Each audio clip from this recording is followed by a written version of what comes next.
Hello everyone, welcome to my channel. कैसे हो आप सभी लोग। तो फ्रेंड्स, आज मैं आप सभी के साथ शेयर करने आई हूँ एक Q&A वीडियो।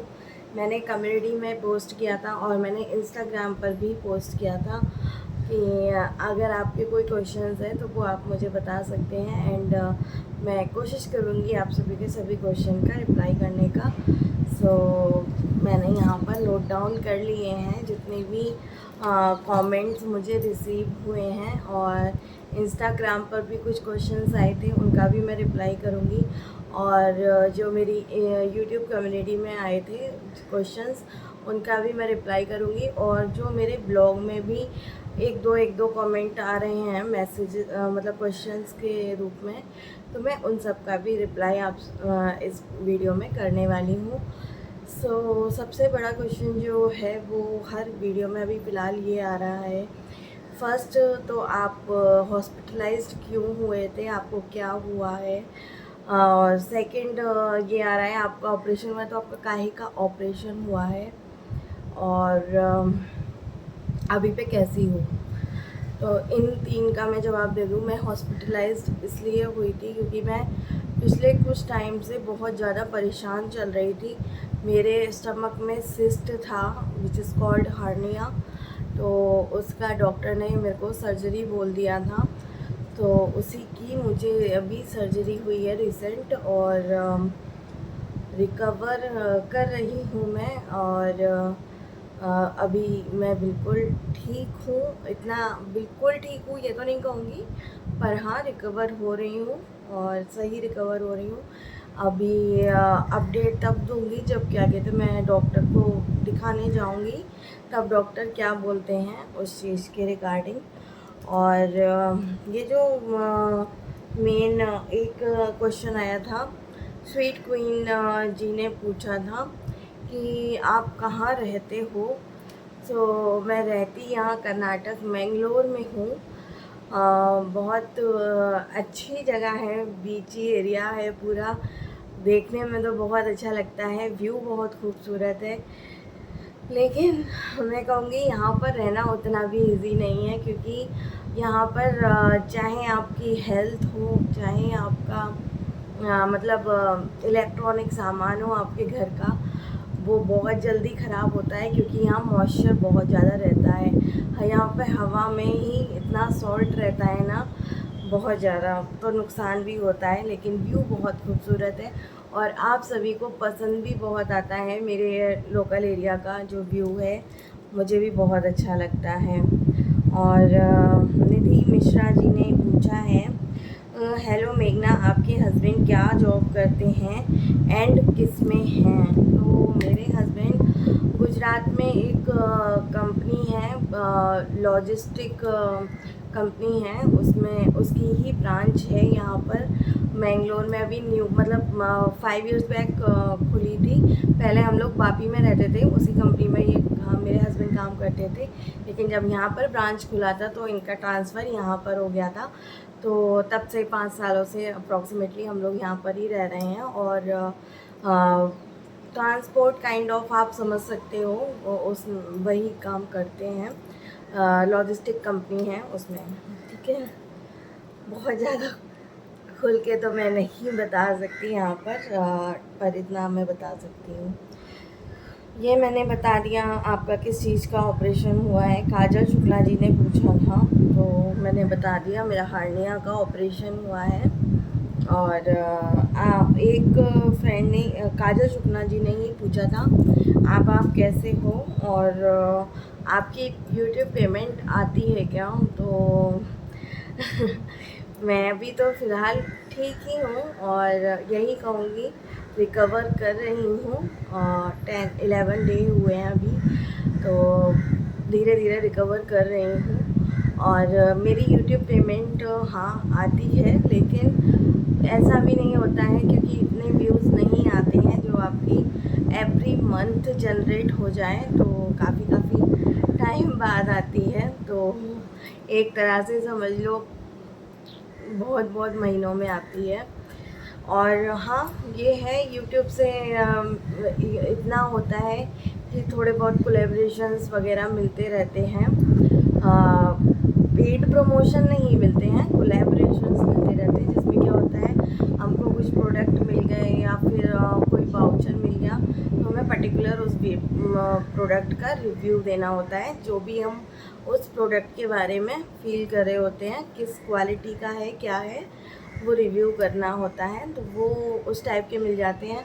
लेकिन हाल फ़िलहाल मैं वो भी नहीं कर पा रही हूँ, क्योंकि मेरे हेल्थ इश्यूज़ की वजह से मैंने अभी वो भी नहीं लिए हैं।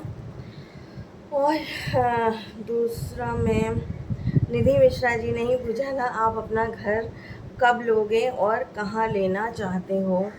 तो ये मेरे लाइफ का बहुत बड़ा ड्रीम है, क्योंकि हम लोग रेंट पर ही रहते हैं, और अगर मतलब बहुत मिडिल क्लास फैमिली से बिलोंग करते हैं, और ये सबसे बड़ा सपना है।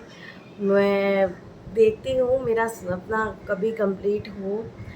बहुत मेरा अरमान है कि मैं अपना घर लूँ, भगवान जी ऐसे ही बादक बनाएं। और कहाँ लोगे तो कहाँ लोगे, ये मेरी फ़र्स्ट प्रेफरेंस तो यही रहेगी कि अपने शहर, अपनी स्टेट में ही लूँ, यूपी। और अपना जो मेरा ससुराल यहाँ है कानपुर, वहाँ ही लूँ। तो मेरा तो वही फ़र्स्ट प्रायोरिटी रहेगी ऑफ कोर्स। पर देखते हैं भगवान जी मेरी कब सुनते हैं। बस ये बता दिया। और कुसुम जी ने पूछा था, hello, if you don't mind can I ask you about your brother and how is passed away. सो ये कमेंट बहुत ज़्यादा मेरे लिए टची हो जाता है, लेकिन हाँ, मैं आप सभी को, जब मैंने ये चीज़ शेयर करी है कि मेरे भैया ऐसे चले गए, तो मैं ये भी मेरे को बताना पड़ेगा कि क्या हुआ उनको। एक्चुअल में 2020 का टाइम हर किसी को याद है, और मेरे भैया की तबीयत 2019 में ख़राब हुई थी। उनको उनके लीवर में इन्फेक्शन, एक्चुअल में क्या था ना, उनको स्टार्टिंग में बैक में पेन रहता था, तो उसके लिए उन्होंने पेन किलर्स ले लेते थे। तो हमारे यहाँ क्या होता था ना, कहीं भी दर्द हो रहा है, मेरे भी कहीं दर्द होता था, तो मैं कॉम्बीफ्लैम है, या फिर मतलब बॉडी में हरारत लग रही है या पेन हो रहा है कहीं पैरों वगैरह में, तो हम लोग कॉम्बीफ्लैम ले लेते थे और नाइस ले लेते थे अगर ज़्यादा दर्द हो रहा है तो पहले तो मेरे भैया ने कॉम्बीफ्लैम टैबलेट मतलब लेते रहे थे कंटिन्यूसली, हमको बताया ही नहीं था। और फिर उसके बाद में उन्होंने मतलब अप्रॉक्सीमेटली 1 महीने कंटिन्यू नाइस टैबलेट ले ली थी। और जब उनके बर्दाश्त से बाहर हो गया पेन, तब वो, मैंने कहा, मैं उनको बोलती थी कि दिखा लो एक बार कि क्यों हो रहा है, तो वो ये बोलते थे कि मैं कंप्यूटर पे काम करता हूँ, उसकी वजह से ही होगा, चेयर पे बैठना पड़ता है। सो पूरे दिन उनका बैठने का ही काम रहता था, कंप्यूटर पे वो एंट्रीज़ वगैरह डालना करना, वो सब कंप्यूटर रिलेटेड ही काम था, बिल पास करना, वो सब चीज़ें। तो उनके वो बैक में पेन होता था, तो उन्होंने और किसी तरीके से देखा ही नहीं। तो उनको जब डॉक्टर को दिखाया तो उन्होंने टेस्ट वगैरह हुए, तो उनकी जो टैबलेट खाया था उन्होंने, तो उनकी वजह से उनके लिवर और किडनी पर असर हो गया था, तो काफ़ी हद तक उनका डैमेज हो गया था, 50% अराउंड हो गया था। तो उसकी मेडिसिन वगैरह चल रही थी। तो 2020 आया, कोविड आ गया उस टाइम में। हालांकि ठीक चल रहा था, लेकिन कोविड में क्या होता था ना भैया, यूपी या आगरा से ही उनका इलाज चल रहा था, वहाँ पर वो दिखाते थे। तो क्या होता था ना, हर 2 महीने में वो दिखाने जाया करते थे। लेकिन हुआ क्या, वहाँ पर कोविड आ गया, तो लॉकडाउन लग गया था। लॉकडाउन लगने के बाद में जाना हो ही नहीं पा रहा था, और इतना ज़्यादा वो प्रॉब्लम हो गई थी, कुछ दवाइयाँ जो है वो मिल नहीं रही थी, 1-2 मेडिसिन उनकी मिल ही नहीं रही थी कहीं भी, यहाँ कहीं भी नहीं थी। ऑनलाइन मतलब जो ऐप्स होती हैं ना, फार्मेसी ऐप्स, उन पर भी देखा, नहीं मिल रही थी। 1-2 दवाइयाँ ऐसी थी जिसका कुछ सॉल्ट अलग था, तो उन्होंने ये सोच कर लिया, मतलब पूछ कर लिया था कि ये मैं ले सकता हूँ। तो डॉक्टर ने जिससे भी पूछा उन्होंने, तो उन्होंने बोल दिया कि हाँ आप ले लो। इससे एक सॉल्ट चेंज होने से उसका कुछ नहीं होता है। तो इस ब्रांड की नहीं है, उस ब्रांड की है, इसमें 1-2 सॉल्ट अलग हैं। सो वो ले लो। तो भैया ने वो ले ली, लेकिन वो सॉल्ट भी उनको बहुत ज़्यादा नुकसान कर गया था। तो डॉक्टर यहाँ पर वो दिखा कर आए थे, तो उन डॉक्टर से कुछ मेडिसिन वगैरह लेकर आए, लेकिन उससे थोड़ा सा आराम मिल गया था, महीने 2 महीने ठीक था। लेकिन उस टाइम जिस टाइम दिखा कर आए थे उस टाइम यहाँ पर इतना ज़्यादा कोविड नहीं था। लेकिन जिस टाइम में उनकी तबीयत ज़्यादा ख़राब हुई ना, कुछ मेडिसिन वगैरह नहीं मिल रही, 1-2 मेडिसिन जो नहीं मिल रही थी वो उनके लिए बहुत इम्पोर्टेंट थी, तो वो मेडिसिन भी यहाँ नहीं मिल रही थी। अब उनको प्रॉब्लम बढ़ रही थी। लेकिन हम लोगों को क्या था ना, हमने ये सुन रखा था कि कोविड है, तो अभी जिनको डायबिटीज़ है या फिर जिनको ये मतलब ये इन्फेक्शन वगैरह है, तो उन लोगों को बहुत बचा कर रखो, कोविड बहुत जल्दी अटैक कर सकता है। तो बाहर सामान वगैरह लेने भी जाना होता था, तो मेरे हस्बैंड लेकर आते थे। भैया को हम लोग बिल्कुल नहीं जाने देते थे, क्योंकि बहुत मन में डर रहता था कि मतलब कोविड से कितना बड़ा खौफ था ना उस टाइम में, कि मतलब कोविड ना पकड़ लें या ये सब चीज़ें। गैदर वाली जगहों में भैया को बिल्कुल भी नहीं भेजते थे। पर कोविड से तो बचा लिया, लेकिन उनके जो मतलब जो मेडिसिन मिल नहीं रही थी, या उनके 1-2 सॉल्ट चेंज थे, यहाँ पर हॉस्पिटल में भी दिखाया था, तो उन्होंने बोल दिया कि आप एडमिट कर दो यहाँ पर। लेकिन जो डॉक्टर को वो पहले दिखा कर आए थे, वो खुद डॉक्टर क्वारंटीन में थे, और क्या कहते हैं, उनको खुद सिम्टम्स थे कोविड के, और क्या कहते हैं, तो वो डॉक्टर देख नहीं सकते थे, प्लस उस हॉस्पिटल में बेड्स नहीं थे। तो आप ये बताओ कि ऐसे कौन ही ऐसे एडमिट कर देगा। और वहाँ पर भी आप जिस टाइम में ये बात है, उस टाइम में यहाँ पर भी क्या कहते हैं, कोविड बहुत ज़्यादा था। तो वही सब चीज़ें हैं, कोविड से तो बचा लिया, लेकिन उनकी जो और है, मतलब ऑर्गन्स फेल हो गए, उसकी वजह से हम लोग नहीं बचा पाए। हमारे दिमाग में बस इतना ही चलता रहा कि नहीं, कोविड ना हो जाए, कोविड ना हो जाए, उससे बचा लो। क्योंकि यहाँ पर हमारे यहाँ पर लोकल में ही एक रहते थे भैया, तो उनको वो थोड़ा प्लस साइज़ थे, उनको अस्थमेटिक थे वो। तो उनको क्या कहते हैं, बस सांस लेने में थोड़ी सी दिक्कत हुई थी, थोड़ा चेस्ट में पेन हुआ था, उसके लिए उनको हॉस्पिटल ने एडमिट कर लिया। और ना उनको कोविड था ना कुछ था, बस उनको ज़रा सा उसका ही अटैक पड़ा था, कि अस्थमेटिक जो अटैक पड़ते हैं वो। और लेकिन उनको 3 से 4 दिन कंटिन्यूसली एडमिट रखा, और क्या कहते हैं, वहीं के वहीं उनकी डेथ हो गई।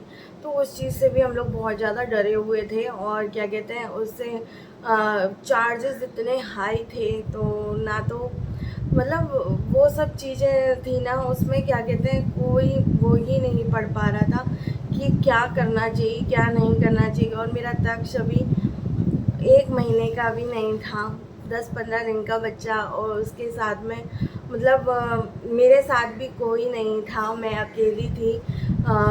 मतलब वो सब चीज़ें थी, तो बहुत कुछ ये सब था। तो इसमें सोचा नहीं था कि ऐसे भैया चले जाएंगे, और मतलब ऐसे बाधक पे बाधक बन गए। तो बहुत बुरा फेज़ था वो, बहुत बुरा फेज़ था। सो ऐसे मेरे भैया चले गए। कुछ हाथ में था ही नहीं यार। बहुत उस चीज़ का ही एक मन में ना बहुत गिल्ट रहता था कि शायद कुछ कर पाते, शायद कुछ वैसा हो जाता, लेकिन बहुत बंधे हुए थे उस टाइम में। तो बस यही था रीज़न। और आई होप आप लोग नहीं बेटा। सो यही थी ये मेरे भैया के मुझसे दूर जाने की कहानी। और ऐसे मेरा पूरा मायका चला गया, मम्मी पापा भैया कोई नहीं है। आज मैं बहुत मिस करती हूँ, लेकिन मुझे मालूम है वो जहाँ भी होंगे, मम्मी पापा भैया मेरे पास होंगे, मेरे साथ होंगे, मुझे आशीर्वाद ज़रूर दे रहे होंगे। मेरी सासू माँ तो खैर मेरी मतलब ये लोग, मेरे हस्बैंड ही बहुत छोटे थे तभी उनकी डेथ हो गई थी, लेकिन चारों का आशीर्वाद हमारे ऊपर है। सो बस यही था मेरा ब्लॉग, ये Q&A वीडियो। आई होप आपको मेरा ये ब्लॉग ठीक लगा होगा और आपको सभी क्वेश्चन के आंसर मिल गए होंगे। अगर अभी भी कोई क्वेश्चन हो तो आप नीचे ड्रॉप कर दीजिएगा, मैं किसी ब्लॉग में या किसी वीडियो में आप सभी के साथ शेयर कर दूँगी। मिलती हूँ आपसे नेक्स्ट वीडियो में, तब तक के लिए bye bye, love you all, thank you so much for watching.